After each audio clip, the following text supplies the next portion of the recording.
thank you for being here and talking with us about this really complicated issue. Can you introduce yourself for the camera to us? Yeah, so my name is Shlomo Weil, and I grew up in Kansas. With my wife also grew up in Kansas. And I have an engineering background, but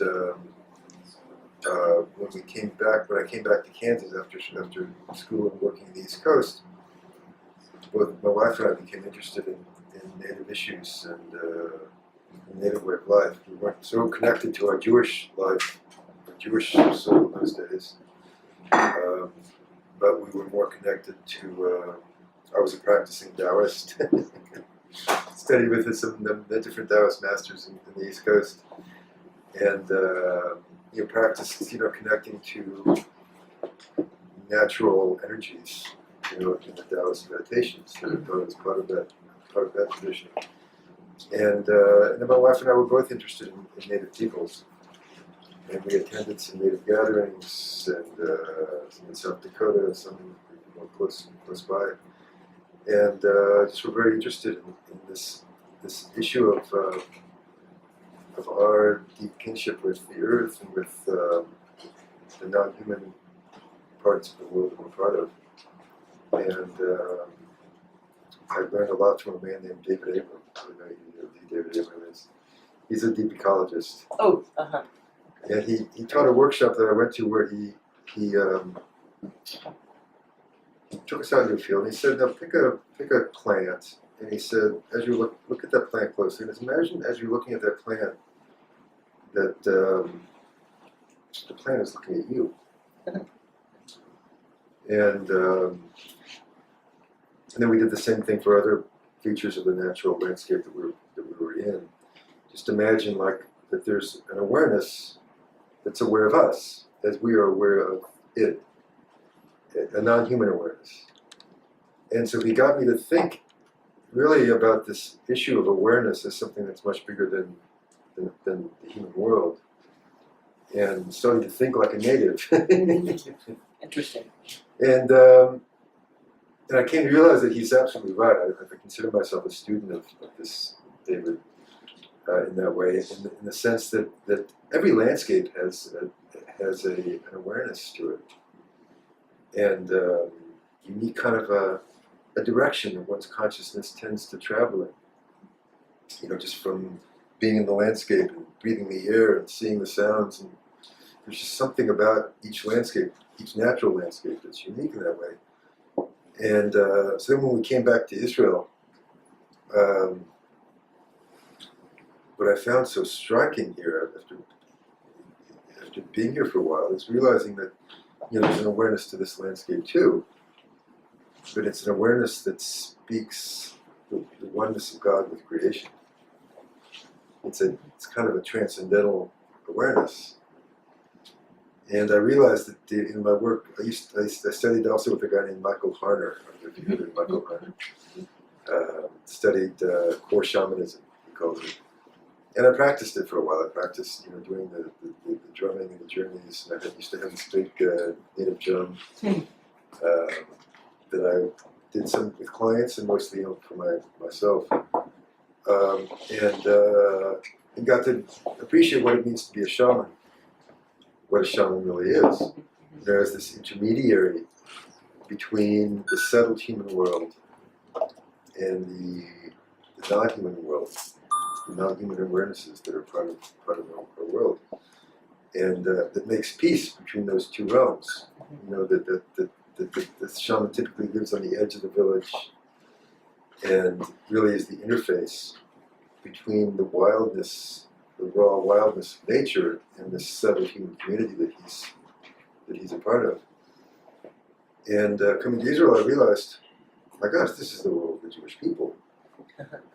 We act in this role of like a meta shaman, in the sense that we're deeply rooted in the physical world, and all our mitzvot are physical mitzvot. They're mitzvot that, in order to serve God, we have to be engaged with the created landscape that we're part of, the created world that we're part of, the physical world that we're part of. And it gives gives physicality, like a transcendental aspect to it. That through this, through this Torah scroll, this piece of leather, but the leather that I wear, the straps that I wear, for tefillin in the morning, or sitting down to a meal on Shabbat, that I'm indulging in the physical, but I'm actually connecting to the highest levels of spiritual reality. And that's the sense in which I believe that Jews are like the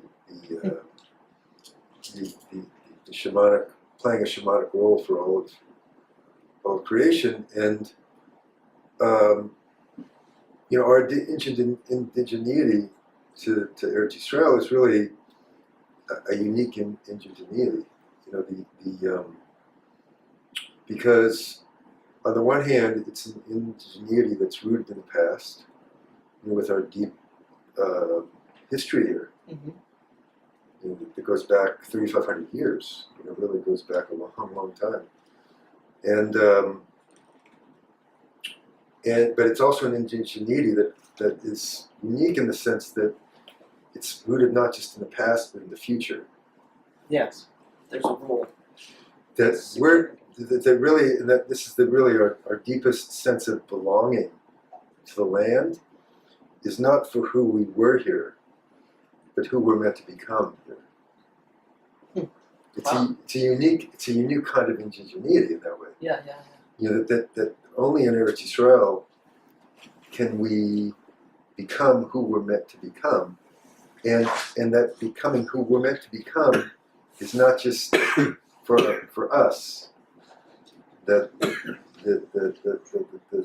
temple is meant to be a house of prayer for all peoples, and it's meant to be this really meeting ground between God and creation.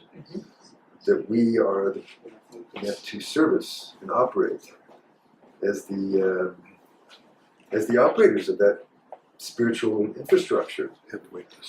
And so what we're doing here is and who we're meant to become is we're meant to become a source of blessing for all creation.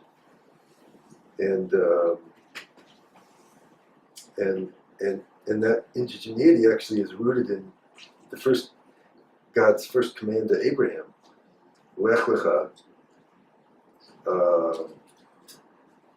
go. But he doesn't say go to the land of Canaan. He says, Lech Lecha Eretz Asher Ar'eka. Go to the land that I will show you. So what does that mean? That means, I get it, that there's no set destination here.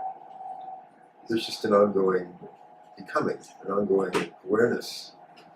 Because I have to be, if it's the language you're going to show me, that means I have to be conscious and aware every step along the way. Because I may be there. You're going to show it to me. Which means, it's not that God didn't know that he was going to Canaan, or Abraham didn't know he was Canaan, but there's something inherently developmental about the Jewish people and their connection to Eretz Yisrael. And to me, that's probably another very deep piece of our indigeneity here, is that there's meant to be a creative outpouring that is the product of our being here. And you can see it. I mean, it's so present in our world. This startup nation business.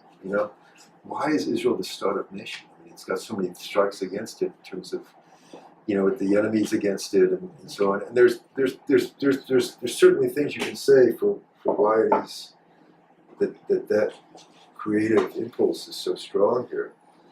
But one of the main reasons is just rooted in this idea that there's an ongoing becoming, an ongoing creative flow that is the outcome of the Jewish people returning to their land.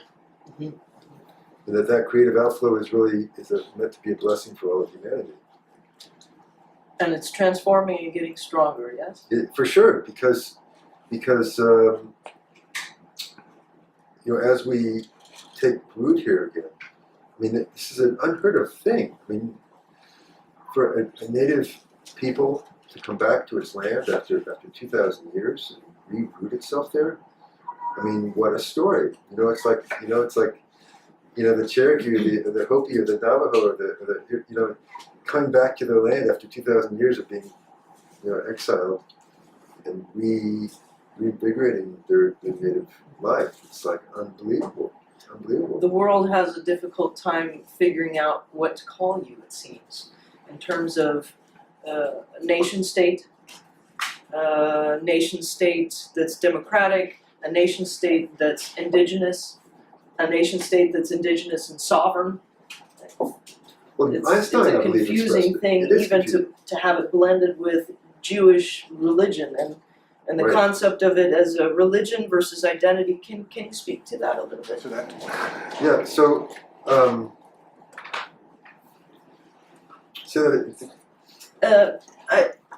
I think, when I express my interest in working in Israel, people say, well, why are you interested in Israel? And I say, well, it's one of the few, in fact, maybe the only example that we have of a full nation state run by indigenous people that's sovereign in the world. We have no other example of this anywhere in the world.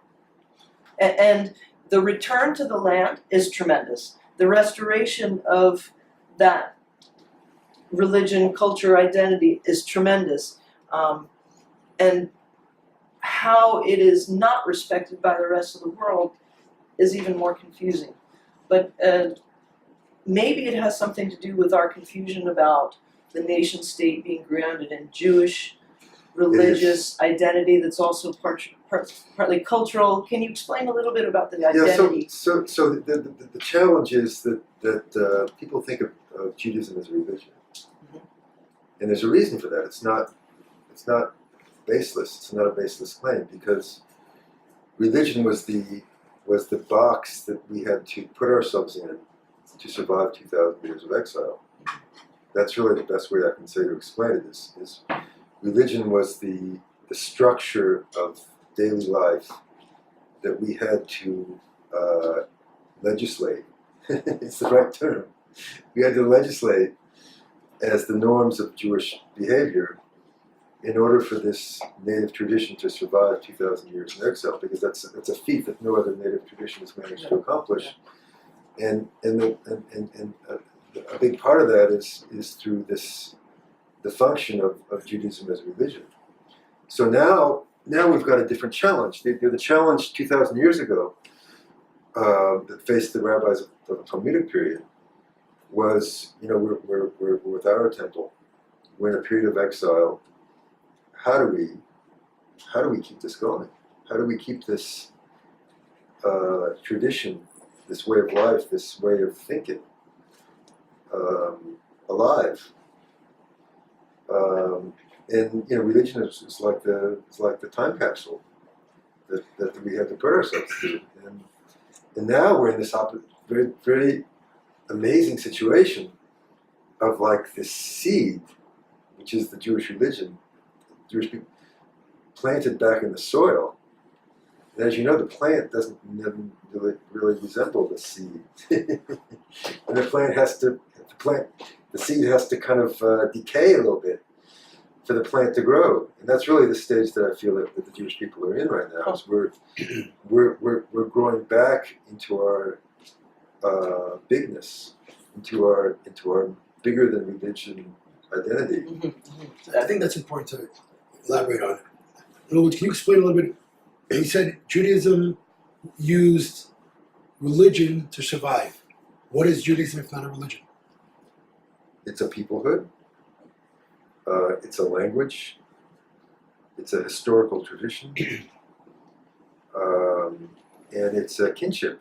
Are they not all built into the religion? Is it something external, or is it a tool of, or is religion a tool of that? In other words, the relationship between the two. Obviously, But just the word religion itself is problematic. Why? From an indigenous perspective, because how can you legislate a way of life?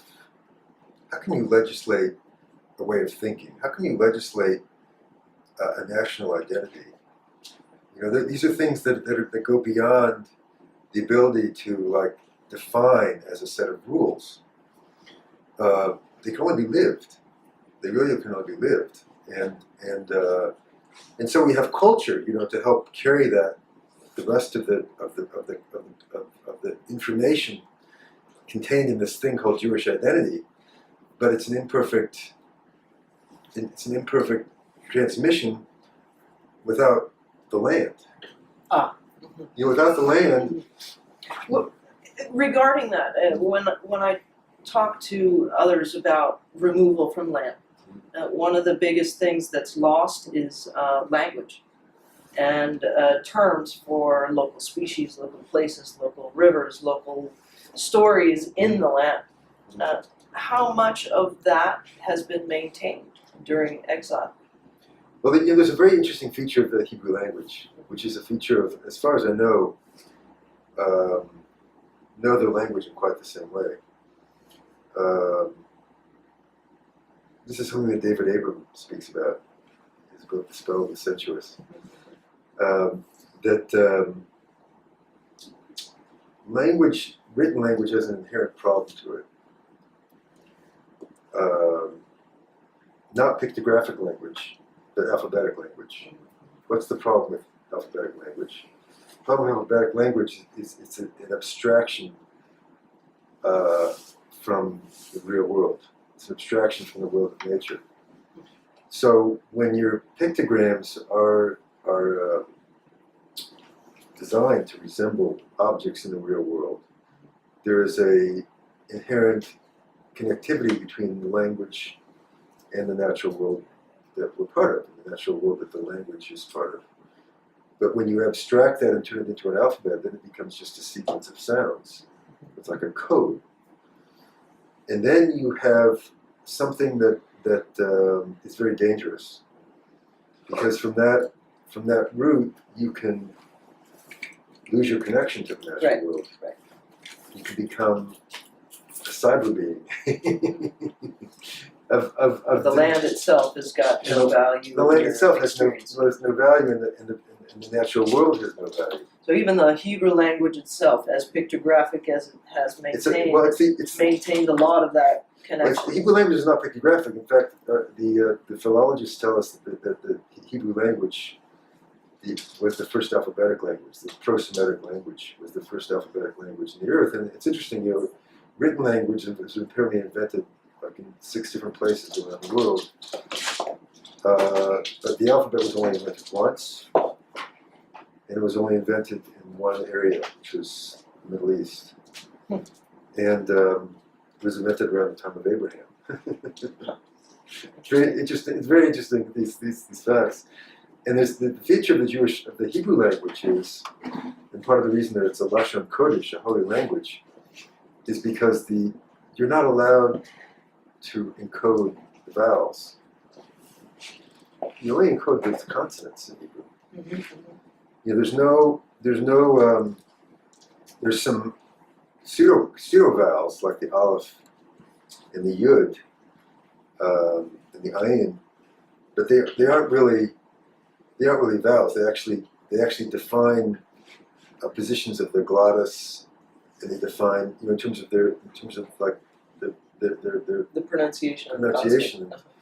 They're really much more definitional of the structure of the articulation of speech, because that's what a consonant does. It creates the structure for the air to flow through, that creates the sound. The vowels, they're the breathiness, they're the ruach, they're the spirit of the language. So in Hebrew, there's no vowels. The vowels are not encoded. They're an inherently oral tradition. And in fact, in a Torah scroll, if you put in vowels, because modern Hebrew, you can use. They made a system for vowels, for notating vowels. But if you put in vowels in the letters in the Sefer Torah, it's not kosher anymore. So the act of reading for the Jew is an act of bringing the bones of the language to life. Huh. Unbelievable. That's really interesting. I know it, but I never realized it's really. That's very articulate. And just the language too. So when we finish reading a Sefer Torah, when you get called up to the Torah and it's read in the synagogue, one of the things we say in the blessing is V'chai olam nata b'tochenu, and the life of the world you placed within us. Uh-huh. So what does that mean? Consonant. That's exactly what it's meaning. What I just did when I just read this Torah scroll, and I just brought these bones of language to life with my human spirit. Those are the life of the world that I was speaking. I want to drive this point home again. Just understand, if you opened up a Torah scroll and you do not know those vowels, you can't read it. You can't read it. Yeah. It's totally. It doesn't make any sense. You can't pronounce one thing. It's an oral tradition, and that's really one of the key features of our tradition, which is a feature of indigenous peoples everywhere, is that they're very much dependent on the oral The tradition. continuation of the oral story and the passing Exactly. down of things that are. And that's really one of the keys to the secrets of Jewish survival, is this intense honoring of memory and of recitation Oral tradition. with the oral tradition. Wow. I never even. It's confusing because we think of what indigenous people look like, and we don't think of indigenous people to be tassels and traditional dress. Yeah. We don't think of indigenous people often as advanced first world brilliant technologists. We Correct. tend to, in fact, when we defined who indigenous people were internationally, according to the United Nations, the World Bank, IMF, and all the large international aid agencies, it was defined as a nation within a nation under a nation that was not sovereign but was subject. So that definition was inserted just at the last minute. Kind of the same way that the UN Commission of Indigenous Peoples has no jurisdiction over any of Israel because there's another entity, UNRWA, that has the jurisdiction, keeping it out. So we've defined away the Jewish indigeneity. And then one of the challenges, and this is what's really special to this time that we're in right now, challenges to the understanding of the Jewish people as indigenous people, probably the most indigenous holiday of the year, because it tells the story of this unique interaction between Western civilization and a native tradition in which the natives won. I mean, my understanding, there used to be something like, 15,000 living languages on the planet, something like that. I probably know better than me. Anyway, and now we're down to, maybe 20% of that or something like that. What happened? What happened is that we have this theme that keeps repeating itself. Western culture meets native tradition collapses or assimilates or has their habitat destroyed, and they go under. It's over and over and over again, thousands of times. Those other thousands of living languages that were here, the people that spoke them aren't here anymore because those people encountered Western civilization, and the one does not survive the other. And Hanukkah is this unique event of an indigenous people meeting Western civilization, meeting Greek culture, and by golly, we won. We survived. And not only did we won in the sense of we didn't conquer the Greeks, we absorbed much of what they had to offer that was worth taking in, and we stayed true to our tradition. Like that doesn't happen. It doesn't I'm happen. going to push it further. Saying you said about the vowels, the miracle of Hanukkah, let's go with the oil for a second, is something that's intangible, can't be seen, smelled, or anything else, which is the purity of the oil, which the Greeks had said, there's no difference. Hmm. We can't even feel, touch, or smell the indigenous status of what we believe in. Because purity and impurity cannot be touched, smelled, tasted, or anything else. You can't see the difference. Only someone from within will say, we are not lighting with anything else except what our indigenous culture says we're allowed to light for. Right. The unindigenous person says, what's the difference? Yeah. Why do you Right. care? Right. And is there a science behind this? Right. You know, so, and it's interesting too, just in terms of language, because my understanding is that the Greek language was the first alphabetic language to include vowels in the script, Interesting. and that really you can see just in that fact alone Wow. the conflict. You know, there's nothing sacred about speech. There's nothing sacred about knowledge. Yeah. This is all meant to be explored, understood, dissected, And colonize anyone you meet. right. In other words, forget your land. And we can make this part of our database. Mhm. You know. and, But the and- loss of land would just be, I mean, what would the loss of land now be like? I mean, I know that the history over time has experienced loss of land return, and exile and the like. What would happen to the Jewish people if they were today removed from their lands? So my part of my faith is that this survival of the Jewish people is built into the historical narrative. It can't be. It won't be. You know, when in the story of Esther, the story of Purim, in this interaction between Mordechai, you know, the hero, and Esther, the other hero, where Esther's, you know, the queen, the Jewish queen, and hasn't revealed her Jewishness, and Mordechai, her uncle, is kind of giving her advice and saying, you know, you're needed now, dear. You know, this is how you can play your role in this process. But if you don't do it, salvation will come from somewhere else. You know, it wasn't that he was worried that the Jewish people were going to be lost. What he said was, your place in this will be lost. Right. So you know, I really firmly believe that the eternity of the Jewish people is guaranteed, but that's an item of faith based on, you know, 3,000 years of history and the fact that I'm still here. There's the guy named Moshe Feiglin, the very special politician, thinker. He says, you know, Jewish people we're like these dinosaurs that are still walking around. So what do you say to a dinosaur that you see in the street? You know, how do you relate to them? That's part of the challenge. Is, you know what? I got no category for you guys. You must be. Let's kill you and dissect your secret of. The world has a hard time figuring you out. It does have a very hard time figuring this out. And I think it's part of the challenge. And part of the challenge also is just because, you know, we've been in exile so long, and we've been beaten up so many times.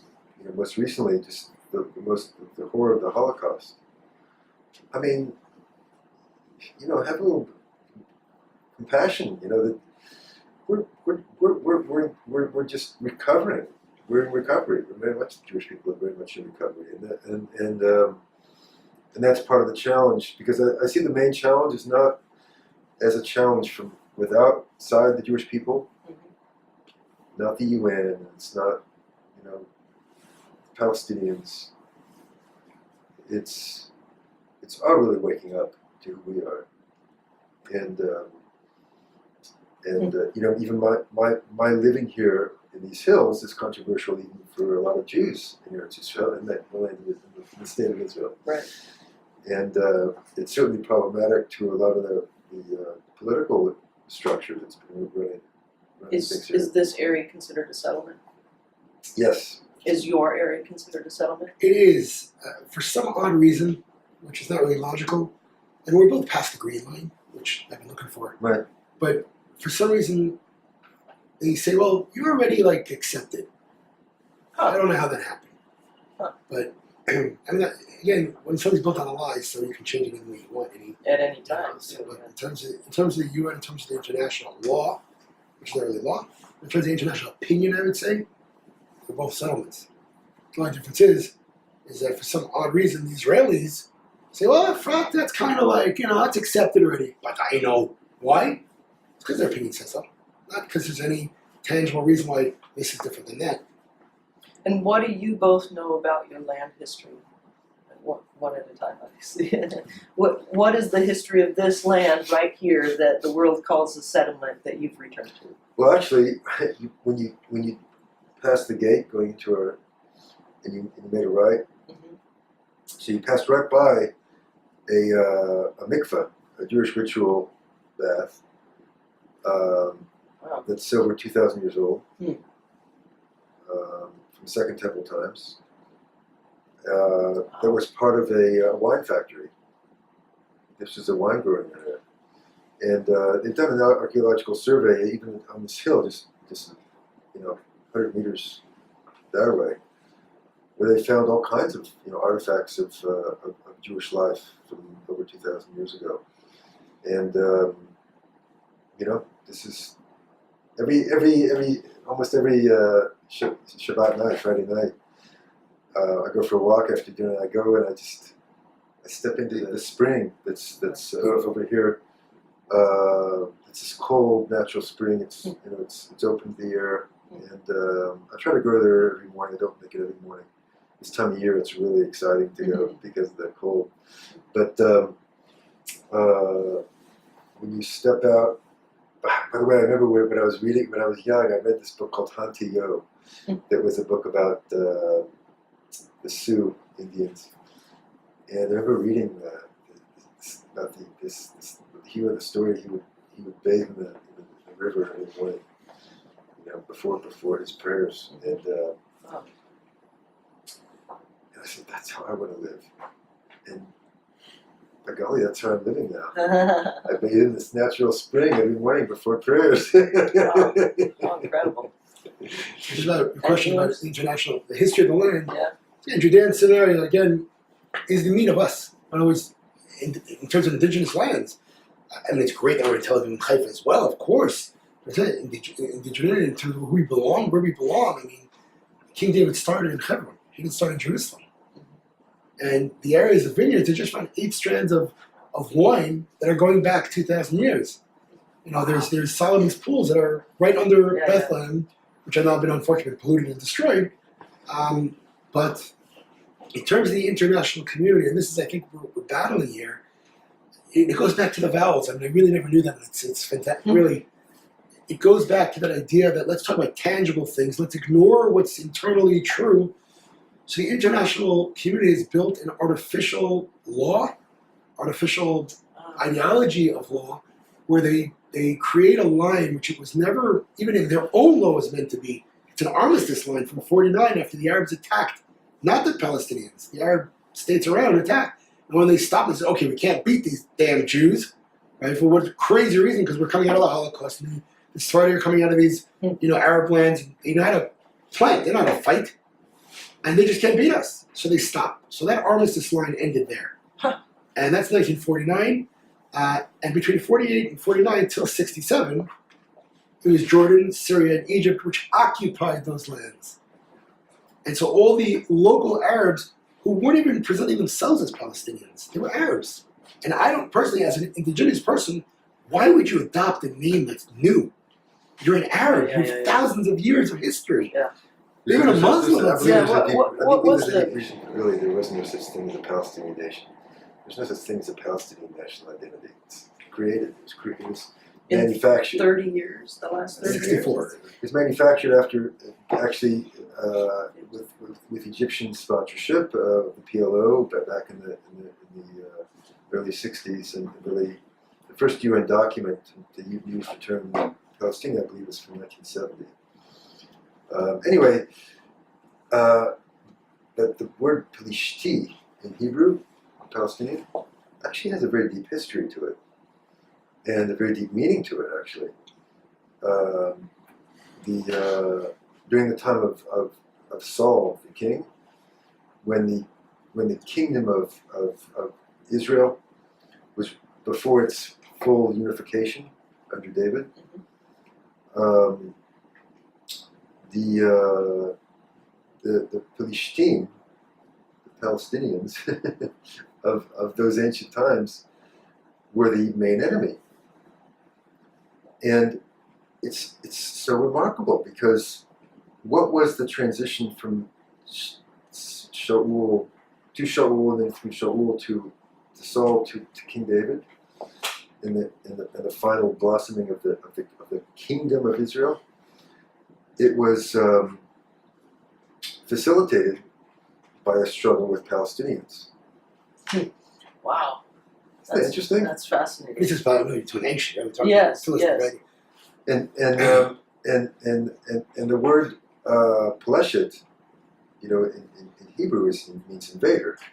True. Palash. So they were called invaders. The They were definitive of the invaders. Palestinian name means The invader. word Palestinian means invader. You're kidding. No, that's what it means. Why in the Flush. world does the rest of the world not know this? Because they don't.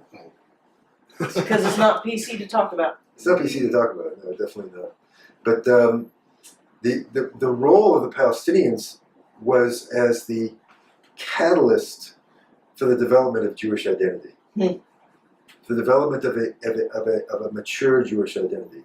That mature identity being, as I'm of the tribe of Judah, but I'm a member of the kingdom of Israel, and that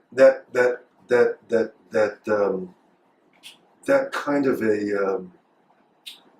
a complex social understanding of one's role in the bigger society is really very, very, very important. Because, I mentioned that I believe the Jewish people are meant to be like this a growing tip of humanity's awareness. And if you look at this story of evolution, it's a story of organisms that kind of take their individuality as a unique species and learn to blend it in with the bigger picture of what's going on around their context. They become one piece of the ecosystem. They become a cell in this bigger organism called a slime mold. Where mold cells get together, they become this bigger thing. I've got some kombucha brewing up on the top of the shelf there. And what is kombucha? Kombucha is this collection of different organisms, yeasts and molds and stuff, and they get together and they say, let's come to a higher level of organization here that will be able to keep us going, in a better way, help preserve all of us together. Interesting.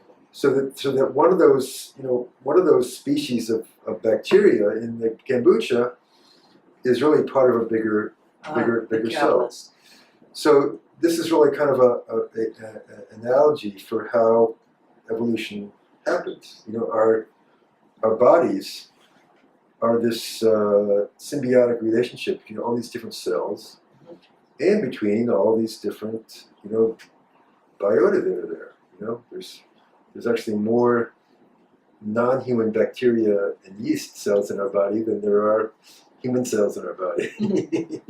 we're this living accumulation, mixture of all these different organisms that each of them has their unique identity, but they actually have a unique role to play in the bigger picture. And that's really the role of the Jewish people as a catalyst for that, for humanity's next leap of consciousness. That's my understanding. Really, because we're told by our sages that this is the times of the Messiah. We are living in the times of the Messiah. The Messiah isn't here yet, but in terms of like the context for Messiah is present right now. So the expectation for change. So what is the context for Messiah? The internet. This tool for connecting all of humanity together in a unique way that's never been possible before, for contracting our world into this global village, that really has has an extended consciousness of itself and of its role in creation. And this is really how I feel about the big role of the Jewish people and the role of the Jewish Messiah, in world history, is as really a catalyst for humanity's next leap of consciousness. And you see this in Hollywood. You see it in the stories that are told about what's going on right now. That we all have an awareness that this is what's meant to be. We're all meant to be taking this leap of consciousness into a global consciousness. And my understanding is that the Jewish people have a very unique and special role in that. And it's our place. It's our standing here in the land of Israel, and our standing as a people and as a nation that is really meant to be the catalyst for that worldwide consciousness revolution. In dealing with the questioning of identity from the outside, the questioning of land rights, the questioning of indigeneity, in dealing with that from the outside,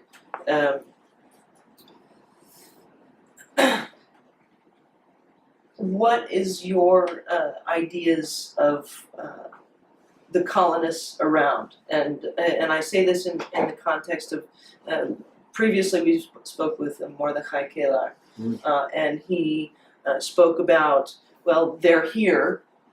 We may be indigenous, but we have another group of people here, Right, and so they're here. So what do we do? Do we pay them a whole bunch of money and ask them to leave? Do we welcome them and sign them up for elections? Do we recognize their right to exist as a clan on Israeli Jewish lands? What is your perspective about I think it's the development. potential of that? I don't think anybody has like the solution. But what we do have is we have a process. We don't have a solution. We have a process. We have like, what are the prerequisites to a solution? What it has to be in order for a solution to take place, to form. It's going to form. It's going to form over time. And so the process begins with a clear understanding of what we're doing here and whose land this is. And that's really the question that's still up in the air, not just in the world, but unfortunately even in the state of Israel itself. And that's why I tell people there really is no Palestinian conflict. There's no Arab-Israeli conflict. There's a Jewish internal identity conflict. Wow. Why? What is that from? Is it just the annihilation from the outside? 2,000 years Well, 2,000 years of oppression attempt to destroy? definitely is, I think it's sufficient explanation. Yeah. But I think there's something even bigger than that. That our story is in some ways humanity's story. That what is the number one plague of humanity right now? It's alienation. That's like the plague of Western civilization in particular. Self-alienation. Self-alienation, alienation from family, alienation from spouse, alienation from kids, alienation from society. There's this intense, it's really the big plague, of a sense of, what is my place? I don't know my place. I'm not sure what my place is in this picture that I've found myself in. What my relationships are supposed to be with the people around me, and what my commitment is to those relationships, and so on. And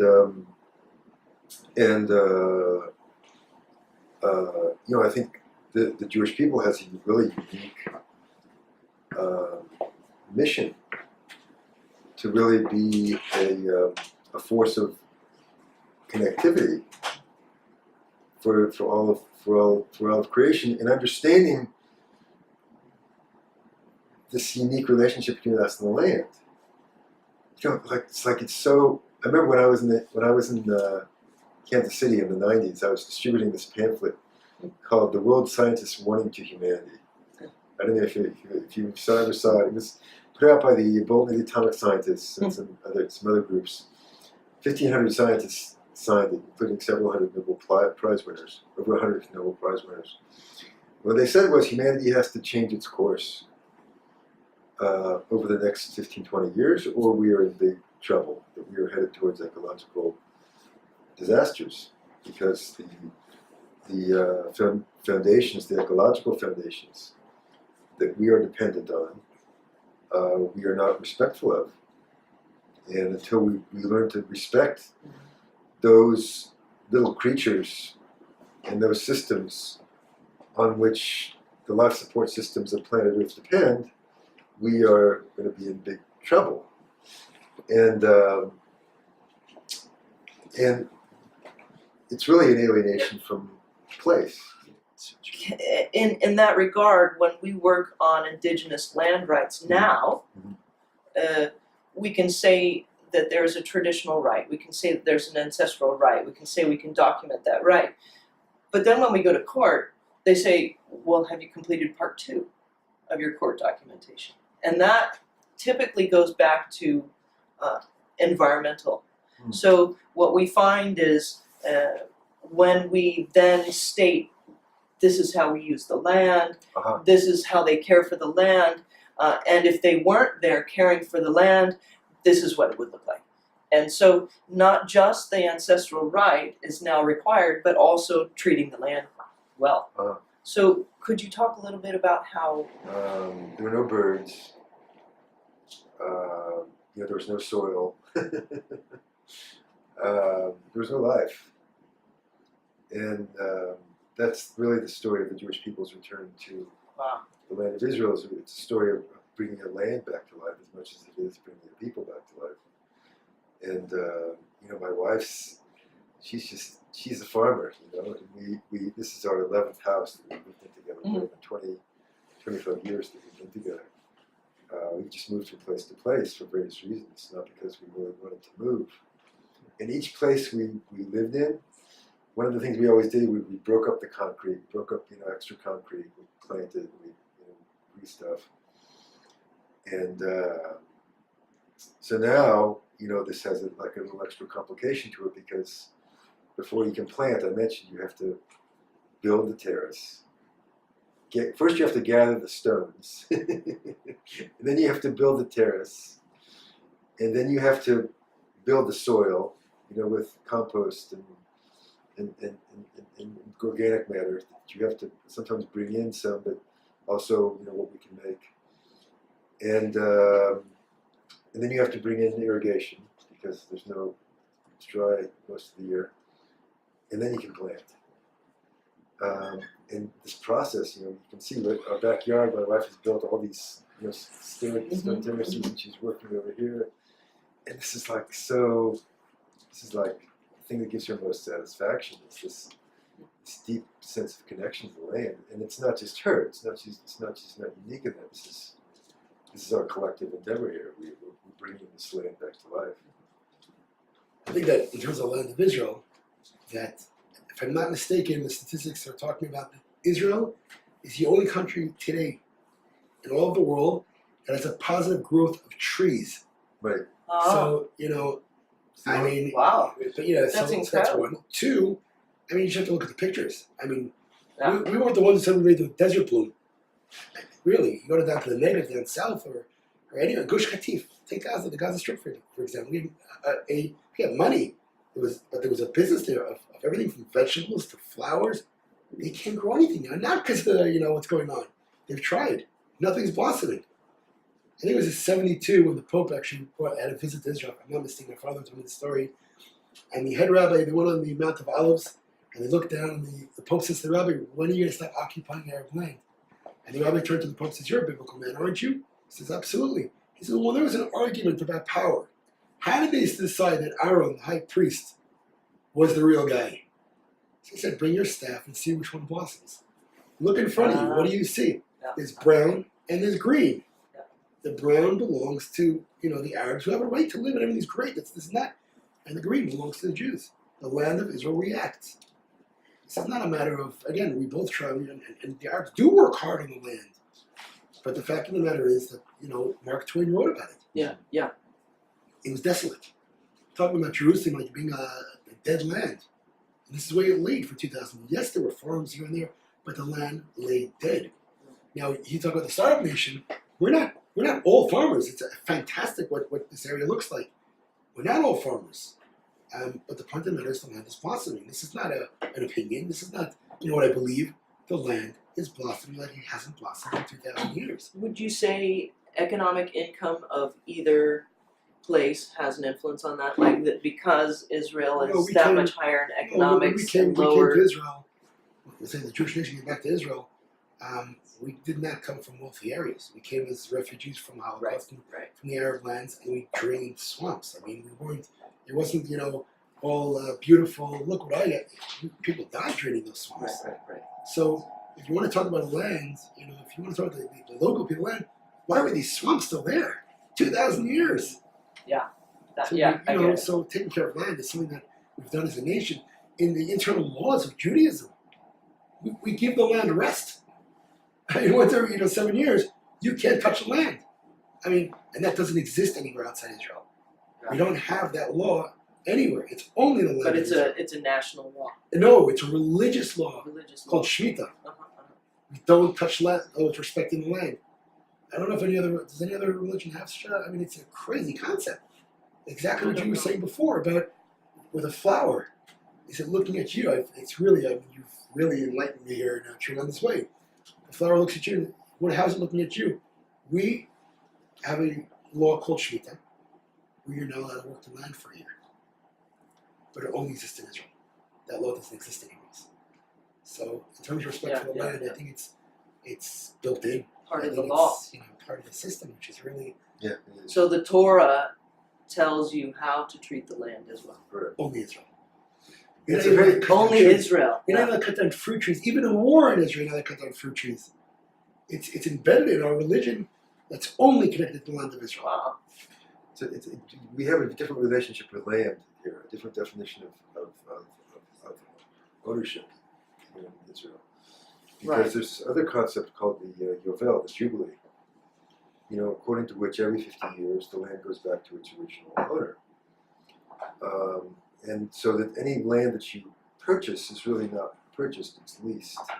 Like leasehold, we would call it in the United States. Right. Is that right? Right, and it's interesting because the law, the legal code of Judaism says that law only comes into effect when the majority of Jews in the world are living in Israel. Wow. So it allows contrast there. So Coming back, taking ownership, but you don't really have ownership. Yeah. There's real deep, Yeah. It's a different. We can be private owners of land, but with limits. And there's other limits too. For instance, you're not allowed to farm all the way to the edge of the field. You have to leave some for the poor. Mm-hmm. There's all these limits on the use of land. At the same time, that private ownership is also sanctioned. Do you have rabbis that come by and check, or it's just this is the way we do it? Well, we have rabbis that guide us, that teach us, what we're supposed to do. And some of these laws haven't come into effect yet because we're really not fully here yet. So that's also part of the return. It's also part of the return. Fully enact the. So this is almost like a natural resource methodology that is waiting for a full return of Of the people. Oh wow, this is really fascinating. Yeah. It really is. And in the meantime, you have other natural prescriptions about how. There are laws like nicer. You have 1/10 of the truma. We have stuff that there are rabbis actually in terms of giving say it's kosher. So with fruits, for example, you can't eat fruit for the first 3 or 4 years. It's considered sacred. You can't touch it. Only for the 4th year you're allowed to eat it, and that is rabbinical today. You don't eat it. Nice are giving 1/10 again. Every store you'll see, it says on the certificate of kosher, it says that Meiser in English. Meiser, how do you say Meiser? Tithing. Has been taken off. Otherwise, you can't eat it today. Otherwise, it's not kosher. And Otherwise, not kosher. in Israel, by Not the way. clean. And not in Israel, it's sometimes practiced, but it's not pure Jewish law. Only in the land of Israel. Huh. Oh, that's fascinating. Wow. Anything more? I think that's all I for think now. that's quite a lot. Yeah, that's a Thank lot you about very that. much Yeah, for my spending pleasure. this time with us.